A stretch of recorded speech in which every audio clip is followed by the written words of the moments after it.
ಮಂಗಳೂರಿನ ಅವೇಕ್ ಕುಡ್ಲ ಪರಿಕಲ್ಪನೆಯಡಿ ಭಾನುವಾರ ಮಂಗಳೂರಿನ ಜೆವಿ ರಾಚ್ ರೋಡ್ ಮಾರ್ನಮಿಕಟ್ಟೆ ಪ್ರದೇಶದಲ್ಲಿ ಅವೇಕ್ ಕುಡ್ಲ ತಂಡ ಸ್ಥಳೀಯ ನಿವಾಸಿಗಳು ಮತ್ತು ಮಂಗಳೂರು ಮಹಾನಗರ ಪಾಲಿಕೆಯ ಸಹಯೋಗದಲ್ಲಿ ಮೊದಲನೆಯ ಬ್ಲಾಕ್ ಸ್ಪಾಟ್ ಫಿಕ್ಸಿಂಗ್ ಕಸದ ರಾಶಿ ತೆರವು ಮತ್ತು ಜಾಗೃತಿ ಕಾರ್ಯಕ್ರಮವನ್ನು ಯಶಸ್ವಿಯಾಗಿ ನಡೆಸಿದೆ. ಒಂದು ವಾರದ ಹಿಂದೆ ಇಲ್ಲಿನ ನಿವಾಸಿಗಳಿಂದ ತ್ಯಾಜ್ಯ ಸಂಬಂಧಿತ ದೂರು ಬಂದ ಹಿನ್ನೆಲೆಯಲ್ಲಿ ಟ್ರಸ್ಟ್ನ ಸಂಯೋಜಕರು ಸ್ಥಳಕ್ಕೆ ಭೇಟಿ ನೀಡಿ ಪರಿಸ್ಥಿತಿಯನ್ನು ಪರಿಶೀಲಿಸಿದ್ದಾರೆ. ನಂತರ ಸ್ಥಳೀಯರನ್ನು ಸೇರಿಸಿ ಶ್ರಮದಾನ ಮಾಡಿ ಕಸದ ರಾಶಿಯನ್ನು ಸಂಪೂರ್ಣವಾಗಿ ತೆರವುಗೊಳಿಸಿದ್ದಾರೆ. ಈ ಬಗ್ಗೆ ಟ್ರಸ್ಟ್ನ ಮಂಜುಳಾ ಅವರು ಅಬ್ಬಕ್ಕ ಟಿವಿಯ ಸಂಪರ್ಕದಲ್ಲಿದ್ದಾರೆ. ಮೇಡಮ್, ಇದು ಇವತ್ತೇನೋ ಸ್ವಚ್ಛತಾ ಕಾರ್ಯ ಮಾಡಿದ್ದೀರಿ? ಇವತ್ತಲ್ಲ ಸರ್, ಮೊನ್ನೆ 16ಕ್ಕೆ ಭಾನುವಾರ, 16 ತಾರೀಕಿಗೆ ಭಾನುವಾರ ಮಾಡಿದ್ ನಾವು. ಭಾನುವಾರ ಏನೋ ಕಲ್ಪನೆಗಳನ್ನ ಇಟ್ಕೊಂಡು ಮಾಡ್ತಾ ಇದ್ದೀರಾ? ಏನು ಇದು?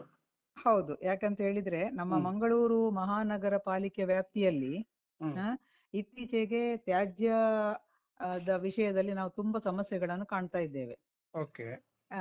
ಅದರ ಬಗ್ಗೆ ನಾವು ತುಂಬಾ ಅಧ್ಯಯನ ಮಾಡಿದ್ದೇವೆ, ಹೋಮ್ ವಿಸಿಟ್ ಮಾಡಿ. ಯಾಕೆ ಇನ್ನು ಕೂಡ ರಸ್ತೆಗೆ ಕಸ ಯಾಕೆ ಬೀಳ್ತಾ ಉಂಟು ಸ್ಟಡಿ ಮಾಡುವಾಗ ನಮ್ಗೆ ಬಂದದ್ದು ಹೇಳಿದ್ರೆ ಜನರಿಂದ ಕೂಡ ತಪ್ಪಾಗ್ತಾ ಉಂಟು, ವ್ಯವಸ್ಥೆಯಿಂದ ಕೂಡ ತಪ್ಪಾಗ್ತಾ ಉಂಟು.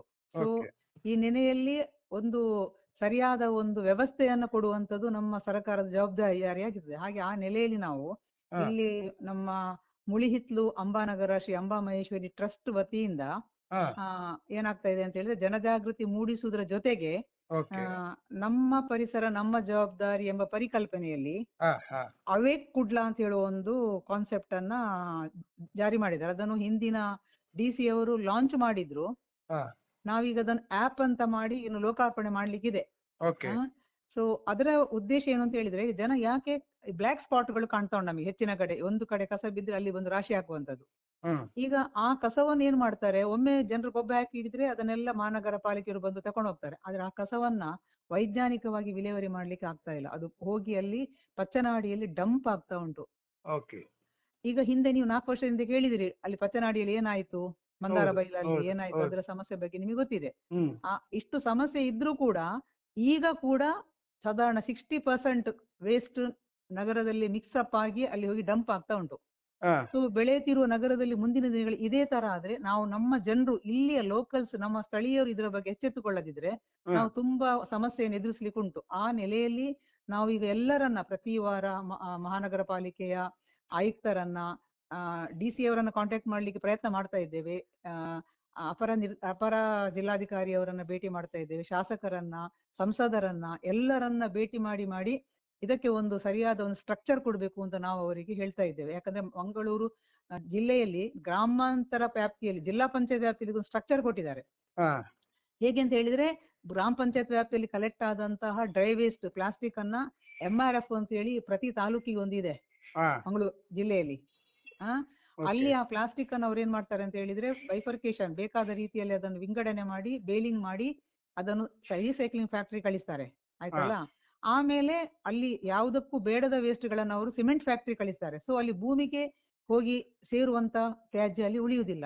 ಆ ಒಂದು ಪ್ರಾಜೆಕ್ಟ್ ಅನ್ನ ನಮ್ಮಲ್ಲಿ ಕೂಡ ಮಾಡ್ಬೇಕು ಅಂತ ಹೇಳುವ ಒಂದು ಬೇಡಿಕೆಯನ್ನು ಕೂಡ ಇಟ್ಟಿದ್ದೇವೆ. ಅದರ ಜೊತೆಗೆ ಪ್ರಾಜೆಕ್ಟ್ ಈಗ ನಿಮ್ಗೆ ಮಂಗಳೂರಿನಲ್ಲಿ ತೆಂಕ ಎಡಪದವಿನಲ್ಲಿ ಇದೆ, ಆಮೇಲೆ ಉಜಿರೆಯಲ್ಲಿದೆ, ಬಂಟ್ವಾಳದಲ್ಲಿದೆ, ಪುತ್ತೂರಲ್ಲಿದೆ. ಇನ್ನು ಸ್ವಲ್ಪ ದಿನದಲ್ಲಿ ಸ್ಯಾಂಕ್ಷನ್ ಆಗಿದೆ, ಮುಡಿಪು ನಮ್ಮ ಬಾಳೆಪುಣಿಯಲ್ಲಿ ಕೂಡ ಆಗ್ಲಿಕ್ಕಿದೆ, ಉಳ್ಳ ಆ ವ್ಯಾಪ್ತಿಗೆ, ಆಯ್ತಲ್ಲ. ಆಗ್ಲಿಕ್ಕಿದೆ. ನೀವು ಬೇಕಾದ್ರೆ ಅಲ್ಲಿ ಹೋಗಿ ನೋಡ್ಬೋದು ಒಂದ್ಸಲ. ನಿಮ್ಗೆ ನಾನು ಕರೆಕ್ಟ್ ಅಡ್ರೆಸ್ ಒಮ್ಮೆ ಕೊಡ್ತೇನೆ, ನೀವು ನೋಡ್ಬೋದು ಅಲ್ಲಿ ಏನಾಗ್ತಾ ಇದೆ ಅಂತ ಹೇಳಿ, ಆಯ್ತಲ್ಲ. ಸೊ ಅದರ ಜೊತೆಗೆ ನಾವು ಹೇಳುವುದು ಜನರಿಗೆ, ಕಸವನ್ನ ಈ ರೀತಿ ಬಿಸಾಡಿದ್ರೆ ಯಾರು ಕಸದವರು ಕೂಡ ನಮ್ಗೆ ಮಿಕ್ಸಪ್ ಆದ ಕಸವನ್ನು ವಿಂಗಡಣೆ ಮಾಡ್ಲಿಕ್ಕೆ ಅಲ್ಲಿ ಯಾರು ಇಲ್ಲ. ಅದು ಹೋಗಿ ಅಲ್ಲಿ ಲ್ಯಾಂಡ್ ಫಿಲ್ ಆಗುದನ್ನು ತಪ್ಪಿಸಬೇಕು ಅಂತ ಹೇಳಿ ನಾವೀಗ ಏನ್ ಮಾಡ್ತೇವೆ ಅಂದ್ರೆ, ಬ್ಲಾಕ್ ಸ್ಪಾಟ್ ಅನ್ನ ಮಹಾನಗರ ಪಾಲಿಕೆಯವರು ಹೇಳಿದ ತಕ್ಷಣ ತೆಗಿತಾರೆ. ಆದ್ರೆ ನಾವೇನ್ ಮಾಡ್ತೇವೆ ಅಂತ ಹೇಳಿ, ಈ ಬ್ಲಾಕ್ ಸ್ಪಾಟ್ ಇರುವ ಏರಿಯಾದಿಂದ ಯಾರಾದ್ರೂ ನಮಗೆ ತಿಳಿಸಿದ್ರೆ ಅವರನ್ನು ನಾವು ಗಟ್ಟಿ ಹಿಡ್ಕೊಳ್ತೇವೆ. ಅವರಲ್ಲಿ ಇರ್ಬೇಕು, ಜವಾಬ್ದಾರಿ ತಗೊಳ್ಬೇಕು ಆ ಮನೆ, ಆ ಏರಿಯಾದವರು. ಹಾಗೆ ನಾವು ರೋಚ್ ರೋಡ್ ಅಂತ ಹೇಳಿ, ಅದು ಮಾರಮಿಕಟ್ಟೆ ಹತ್ರ ಉದ್ದಕ್ಕೆ ಅಲ್ಲಿ ಒಂದು ತ್ಯಾಜ್ಯ ಇತ್ತು. ಅಲ್ಲಿ ಅವರದೊಂದು ನಮ್ಗೆ ಸಂಪರ್ಕ ಬಂತು.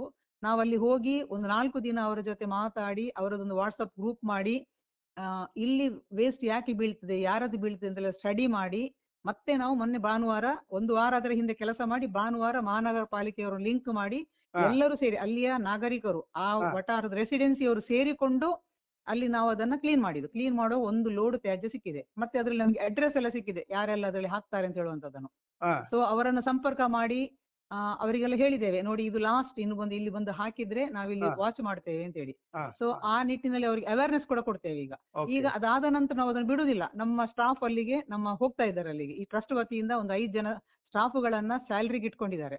ಓಹೋ ಇಟ್ಕೊಂಡು ಅವರಲ್ಲಿ ರಾತ್ರಿ ಹೋಗಿ ವಾಚ್ ಮಾಡುದು, ಅಲ್ಲಿ ಸ್ಥಳೀಯರ ಸಹಕಾರದಿಂದ ರಾತ್ರಿ ವಾಚ್ ಮಾಡುದು, ರ್ಯಾಂಡಮ್ ವಿಸಿಟ್. ಈಗ ಬೆಳಿಗ್ಗೆ ಪುನಃ ಹೋಗಿದ್ದಾರೆ ಈಗ. ಓಹೋ ಹೋ ನಿನ್ನೆ ರಾತ್ರಿ 2 ತೊಟ್ಟೆ ಬಿದ್ದಿದೆ ಅಂತ ಅಲ್ಲಿ ಈಗ, ಹಾ ಹಾ ಆಯ್ತಲ್ಲ. ಹಾ ಹಾಗೆ ರ್ಯಾಂಡಮ್ ನಾವು ಅದನ್ನು ಫಾಲೋ ಅಪ್ ಮಾಡಿ 1 ತಿಂಗಳು ಫಾಲೋ ಅಪ್ ಮಾಡಿ ಮುಂದೆಗೆ ಅಲ್ಲಿ ಕಸ ಬೀಳದ ರೀತಿಯಲ್ಲಿ ಒಂದು ಫಾಲೋ ಅಪ್ ಮಾಡು. ಇದಕ್ಕೆ ನಮ್ಗೆ ಸ್ಥಳೀಯರ ಸಹಕಾರ ಬೇಕು. ಆಯಾಯ ಏರಿಯಾದವರು, ಸಂಘಟನೆಗಳಿರ್ಬೋದು, ಸಂಘ ಸಂಸ್ಥೆಗಳಿರ್ಬೋದು, ಯಾರಾದ್ರೂ ಆಗಿರ್ಬೋದು, ಹಾ ಅವರಲ್ಲಿ ನಮ್ಗೆ ಕೋಆಪರೇಷನ್ ಮಾಡಿ. ಯಾಕಂದ್ರೆ ನಾವು ಅಲ್ಲಿ ಹೋಗಿ ದಿನ ಕಾದು ಮಾಡ್ಲಿಕ್ಕೆ ಆಗುದಿಲ್ಲಲ್ಲ. ಓಕೆ ಹ? ಒಮ್ಮೆ ಕ್ಲೀನ್ ಮಾಡಿ ಕೊಡ್ತೇವೆ, ನಂತರ ನೀವು ಅದರ ನಿರಂತರತೆ ಕಾಯ್ದುಕೊಳ್ಳಬೇಕು ಅಂತ ಹೇಳುವ ಒಂದು ಪರಿಕಲ್ಪನೆ ನಮ್ಮದು ಅವೇ ಕೊಡ್ಲ ಓಕೆ ಹಾಗೆ.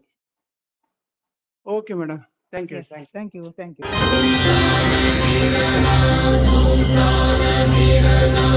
ಹಬ್ಬಕ್ಕ